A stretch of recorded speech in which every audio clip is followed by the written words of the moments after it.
What if I told you the US government once ran a program where people were secretly drugged, watched, and studied like lab experiments, not enemies overseas, not prisoners of war, American citizens.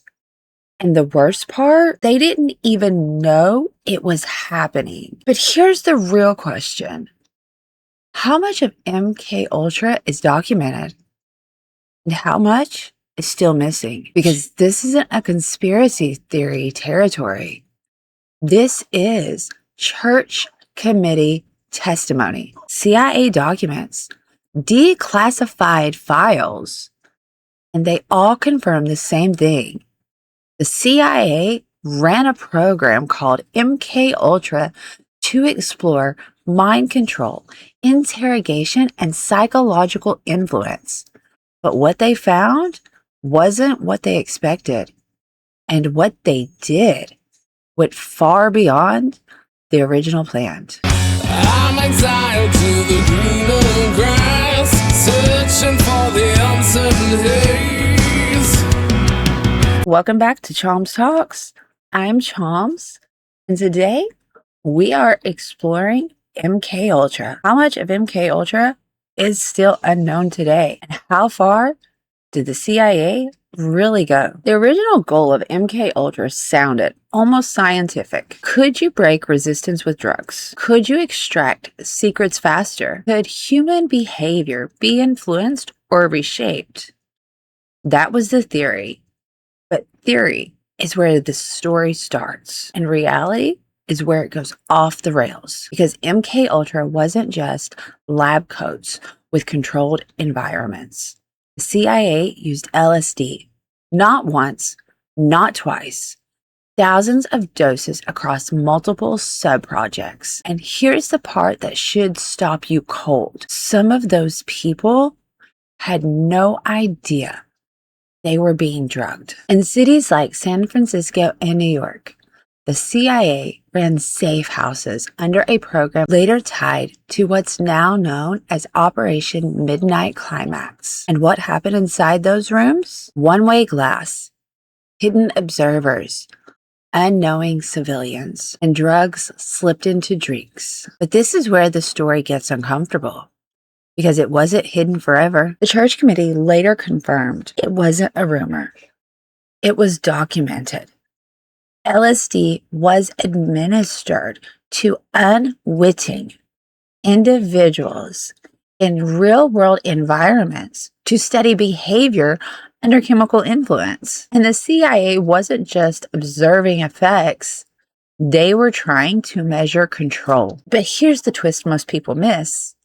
Even inside the CIA, the program was falling apart. A 1963 internal review, later cited by Congress, found weak scientific structure, inconsistent data, and unreliable results. So now the question shifts. Not just was it ethical, but did it even work? Because if you remove the secrecy, remove the fear, remove the Cold War pressure, what you're left with is a program trying to control human consciousness and struggling to even understand it. And then comes the moment everything changes.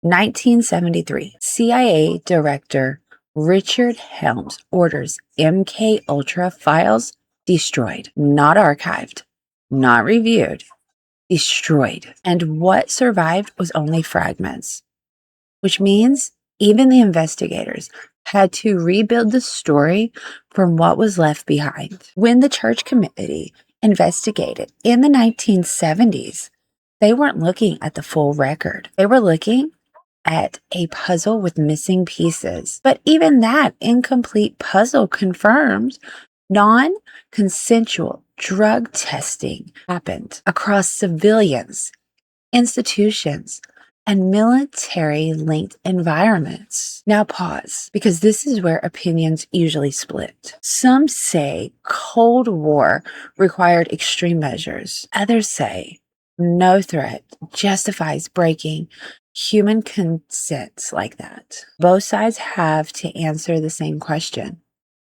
Why did secrecy have to be total if the program was justified? Because once secrecy enters the system, accountability becomes optional. And MK Ultra wasn't just a science experiment anymore. It became a test of how far government power could extend into the human mind. And here's the part that hits hardest. Even after it was exposed, even after congressional hearings, even after official reports, we still don't have the full picture because key records were destroyed before anyone could read them. So what is MK Ultra really? It's not a Hollywood mind-controlled program. It's not super soldiers or sci-fi programming. It's something more uncomfortable. A real documented Cold War program that tested drugs on unwitting people, blurred ethical boundaries, operated in secrecy, and left behind incomplete accountability. And that leads to the final question, not about the past, but about the system that allowed it. Because when fear rises and oversight fails, history shows us exactly what can happen next. So the real question isn't whether MK Ultra existed. It's already confirmed. The question is, what was built the same way that they still haven't found? In my opinion, there's probably a lot more. If you like this video, like, subscribe, or leave a comment below. And if you would like to see a more in-depth video of this video or more videos like this, please let me know in the comments below. Until next time, this has been Choms Talks, and I'm Choms. Have a great day and stay curious. Bye. I see